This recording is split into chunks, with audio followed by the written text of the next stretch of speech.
Hey y'all, so we're gonna harvest some of this purple dead nettle as we weed our garden bed up here, our flower bed.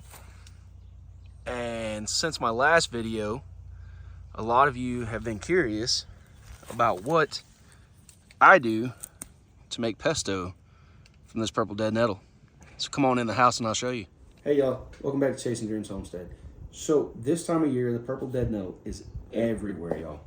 You can eat this stuff fresh like this in salads, or you can make it into a pesto like I'm about to do. My last video that I uploaded, I showed y'all my violet infused vinegar. Look how beautiful and purple that is. That is such a pretty color. I'll strain those violet petals out shortly, and then we'll be able to save the vinegar indefinitely. But I told you I was gonna make a beautiful pesto, and I'm gonna show you my simple pesto recipe, guys. So the first thing, we had to harvest these. Once we harvested those, because we had to weed our front flower bed anyhow, so we had a ton of them up there. And they'll come back. They'll come back. Inevitably, roots get left. They'll come back, trust me. But once we harvested those, we brought them on in the house, got ready to make our pesto. So for the ingredients for the pesto, I use diced garlic, fresh garlic, dice it up, crushed red pepper, smoked black peppercorns. Y'all, these are smoked no less than 30 hours. I make these myself. I love them. I give them to my friends. Everyone loves them. They put them in their pepper grinders. I've actually got a friend that's going to come get some this afternoon for her husband because they finally ran out of their last trip. It's amazing. If you like smoky flavor, this is an easy way to add smoky flavor to foods. I roast the walnuts. It adds a layer of complexity to the flavor. It's a beautiful thing, and it also works as a thickener. So one step that we like to do is we like to take our walnuts and we like to roast them. It adds some complexity to the flavor profile of the pesto. It just makes it taste really good, in my opinion. Parmesan cheese. Absolutely no Parmesan cheese with the cellulose in it. All that is really just like sawdust, guys. It's a caking agent to keep it from sticking together. It's an anti-caking agent, I should say. So we get the real Parmesan cheese. Extra virgin olive oil, and I'll show you what to do with that in a minute. But guys, do you know about the purple dead nettle? All right. So if you don't know about the purple dead nettle, I'll go over it a little bit with you.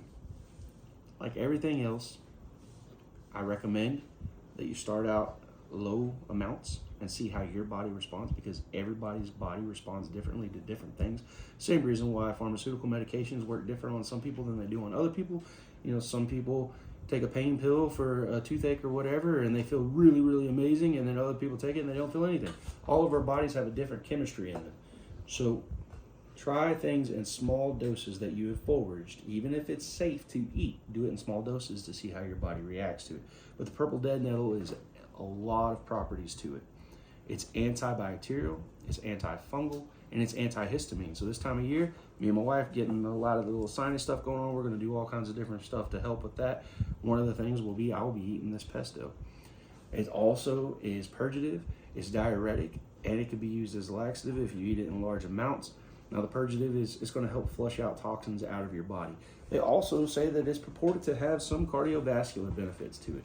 All of these things are obviously studied very limitedly, and the reason for that is, come on guys, if Big Pharma can't make a dollar, they're not going to spend lots and lots of dollars to study the medical benefits of different plants that we can freely go out and get out of our yard. But these are folklore medicine, and this stuff is good for you.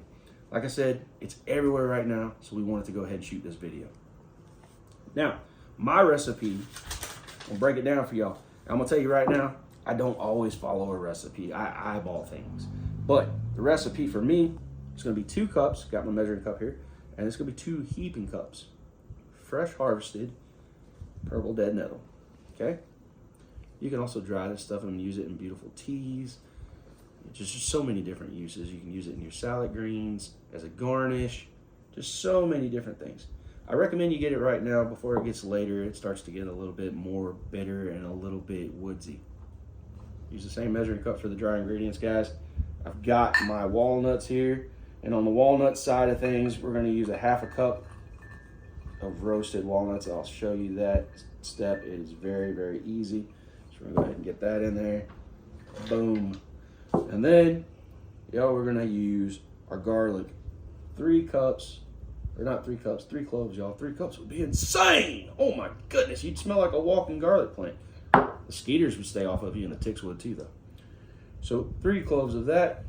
Gonna do the crushed red pepper. On the crushed red pepper, I've got 1 tablespoon, but clearly I use more than 1 tablespoon. I like the heat. It's very good for your cardiovascular system. And the same with my smoked black peppercorns. Smoked black peppercorns are also put down at 1 tablespoon as well. Sorry guys, I had to look at the recipe that I wrote out. Redmond Real Sea Salt. We only use Redmond Real Sea Salt because it's loaded with vitamins and minerals. It hasn't been stripped of these things. It's actually good for you. So we'll use that too. The Redmond Real Sea Salt, you're going to use a tablespoon, or not a tablespoon, I'm sorry, a teaspoon. Again, you're seeing I'm not really measuring it though. But that is my wrote down recipe. It's the base. And then I just go from that and make this beautiful concoction. And then we're going to go to a cup of real Parmesan cheese. And so here's the other thing, guys. When you're making this, you go ahead and start with these base measurements. And everyone likes their pesto to be a different thickness, a different viscosity.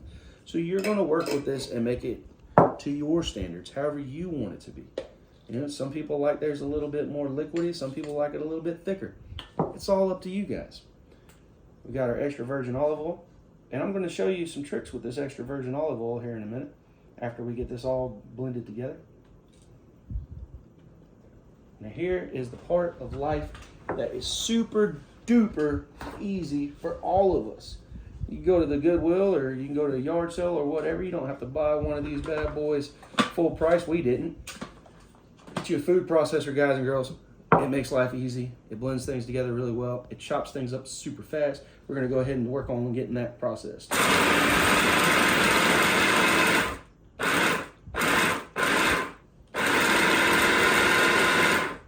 Now, I personally like mine to be thick.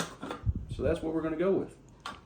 And y'all, that's about the texture I like. I'm going to get this in a jar and show you a little bit more. All right, y'all, so I took my blade out. I'm going to let this loose. Move this out the way here. Got me a spoon. I'm going to start to put it in my jar. Now, I made enough, guys and girls. I'll probably need more than 1 jar. But for the sake of this video, I'm just going to show you this.